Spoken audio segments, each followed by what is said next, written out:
Manalangin kayo mga kapatid upang pag-aaral natin ang ilugdan ng Diyos at ang mga pangyarihan. Nagpinawa ng Panginoon kung paghahari sa iyong mga kapatid, sa kapurihan at karamasan sa ating kapanabangan at sa buong sambayanan ng banal. Ang maraming lumika, ang iyong nagkatawang taong anak ay tumulong naman sa aming ginagawa upang siya ng niluwal ni Maria nang di bumabas kundi lalo pang nagpaganap sa pagkabirgen ay magpaging-dapat na kalugdan mo ang aming pagkakain sa kapagpatawad ng mga kasalanan. Sapagkat siya ang Panginoong kasama mo at ang Espiritu Santo magpasawalang hanggan. Amen. Sumainyo ang Panginoon. At sumainyo. Itaas sa Diyos ang iyong puso at diwa. Tinaas namin sa Panginoon. Pasalamatan natin ang Panginoong ating Diyos. Marapat na siya ay pasalamatan. Amang namin makapangyarihan po na niya marapat ay ikaw ay aming pasalamatan. Sa pamamagitan ni Jesucristo na aming Panginoon. Ang pagsusugo mo sa Kanya ay pinahayag ng lahat ng mga propeta. Ang pagsilang niya ay pinanambikan ng mahal na Birheng Kanyang inang tunay sa kapangyarihan ng Espiritong Banal. Ang pagdating niya ay iginahagi sa Juan Bautista sa kanyang pagpipilya. Ngayon pinaghandaan namin ang maligayang araw ng kanyang pagsilang. Kami nananabik at nananalangin lubos ng harap sa kanyang kadaktilaan. Kaya kaysa ng mga anghel na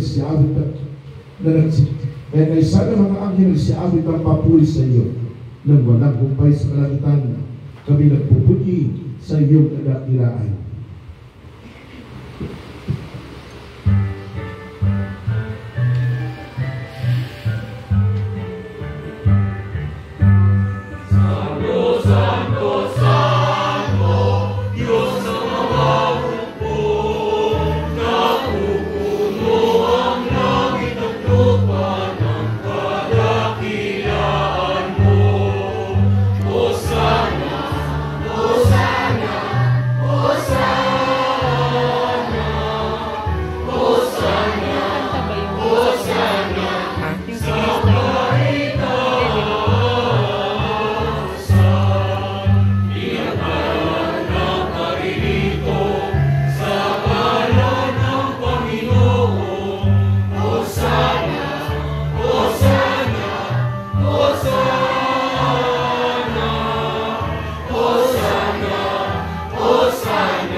Kaya sa pagkita ng iyong Espiritu, gawin mo mo na mga kaloob na ito upang para sa aming ating katawan at tugo ng aming Panginoong Jesucristo.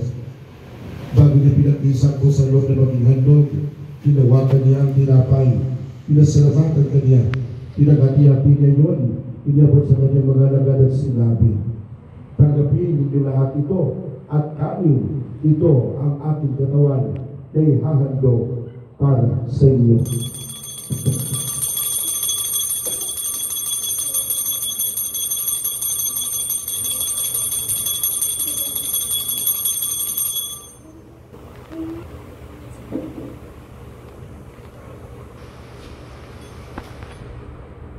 Gayon din naman nung matapos ang hapunan, pinawakan niya ang kalis. Muli kanyang pinasalamatan, inabot niya ang kalis sa kanyang mga lagad at sinabi, tagapin ninyo lahat ito at inumin. Ito ang kalis ng aking dugo ng bago at walang hanggang tipan. Ang aking dugo ibubuhos para sa inyo at para sa lahat sa kapagpatawad ng mga kasalanan. Gawin ninyo ito sa pag-alala sa akin.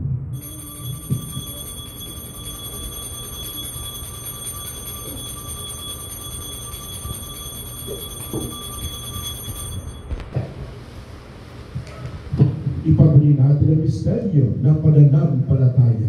Si Kristo'y namatay, si Kristo'y nabuhay, si Kristo'y babalik sa wakas ng panahon. Ama, ginagawa namin ngayon ang pag-alala sa pagkamatay at ulit pagkabuhay ng iyong anak. Kaya bigyanay namin sa iyo ang tinapay na nagbibigay buhay at ang kalis ang kakaloob ng kaligtasan. Kami nagpapasalamat dahil kami iyong pinarapat na tumayo sa harap mo para maglingkod sa iyo. Sinasamo namin kami magsasalo-salo sa katawan ng dugo ni Kristo ay mabukod sa pagkakaisa sa pamamagitan ng Espiritu Santo. Ama, ligapin mo ang iyong simbahang nagharap sa buong daigdig.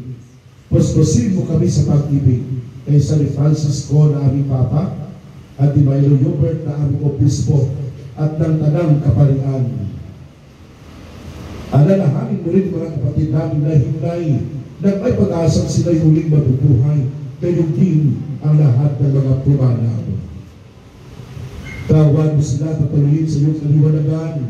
Kaawaan mo pag inapagod kami lahat na makasala sa iyong buhay na walang wakas.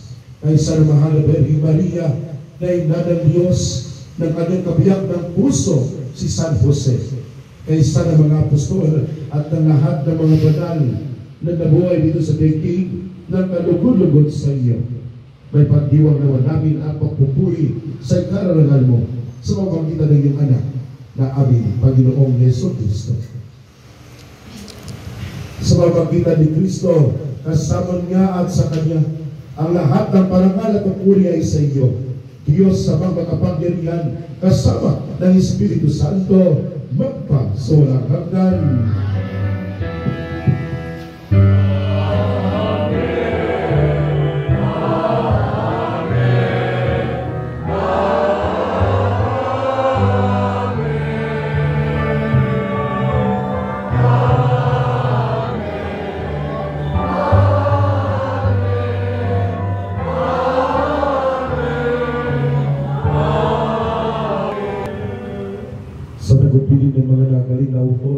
At puro na Jesus sa Panginoon natin at Diyos, ipahayag mo natin ng lakas loob.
Hinihiling namin kami at sa lahat ng masama, pagkalooban ng kapayapaan araw-araw, iligtas sa kasalanan, at ilayo sa lahat ng kapahamakan.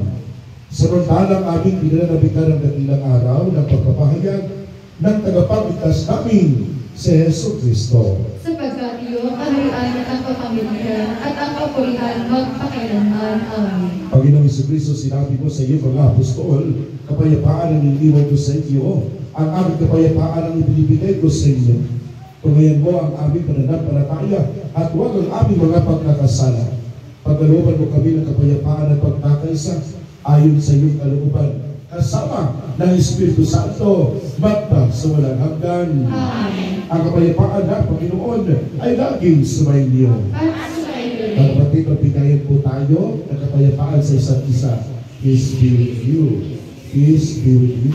Peace be with you. Peace.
Ito ang kordero ng Diyos.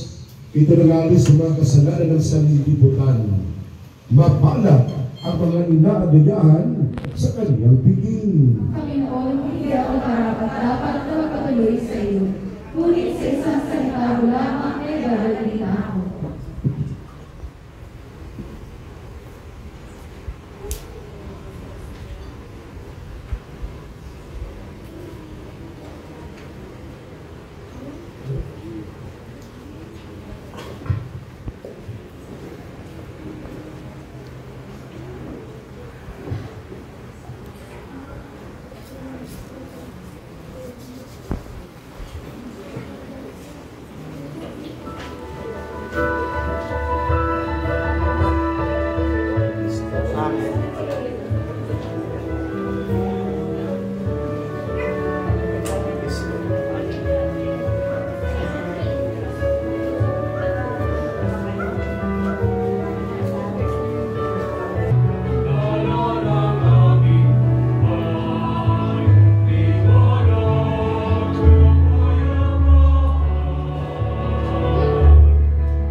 Yes, exit na.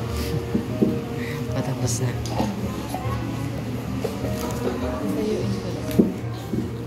Yun na. Magsitayo ang lahat. Manalangin tayo. Ama namin mapagmahal, sa pagsasalo namin sa banal na pakikinabang, ang iyong kagandang loob ay aming hinihiling upang paparangal namin sa mahal na Birhen at pagtulad namin sa Kanya ay mapagindapat na aming paglingkuran ang pagkanap sa kaloob ng kaligtasan. Sa pamagitan ni Jesucristo kasama ng Espiritu Santo, magpasawalang hanggan. Amen. Palagpagan po natin yung mga nakakulay brown. Ayan mo. Isang gabi na lang. No? Para natin sa po ang ating novela. At tayo sa po pasalamatan ang lahat ng mga sponsors natin. At ang lahat po na nandito ngayon. No? Palagpagan po natin. Sa mga nagbilang po ang kailang arawan, happy birthday. At sa mga ministers natin, no, mula po ASG, hanggang FBG. FBG po ba dito? Meron na. No? Mga chefs natin, lay ministers, altar servers guild, as mentors, no? At siyempre, andun dito ang mga choir, no? Ano pa ba? At sa lahat po na nandito, maraming salamat. Paalala po, ngayong December 24, lahat po ay nakacentralize ang misa. No? Alas 6:30 po ng gabi at alas 8 ng gabi. December 24 ng gabi. Okay? Paalala po, doon po tayo ang misa sa ating parokya. Atin po puntahan ang ating parokya para makita ho natin ang kagandahan ng ating parokya. Baka po, matagal na po kayo nag-bumisita sa ating parokya at baka hindi po ninyo makilala ang inyong parokya dahil sa tagal na po hindi po kayo nakapunta. Bisitahan niyo po ang parokya natin at makilala niyo po ang ating pinakagwapo na pura paroko, Lord Father Glenn. No? At talaga sabi po din nagapon, kagabi, nag-usap po kami, napaalahanan po kayo na pumunta ko sa December 24 para makita naman kayo. Kahit hindi man yan kilala yung mga pangalan niyo, basta makita niya ang mga mukha ninyo. Yun po ang importante. Yan na, marami pong salamat. Sumayin niyo ang Panginoon at papalain kayo ng makapangyarihang Diyos, Ama at Anak at Espiritu Santo. Tapos ang ating panalangin sa mga kapatid, humayo kayo taglai ang kapayapaan upang ang Panginoon ay mahalin at maglingkuran. Salamat sa Diyos.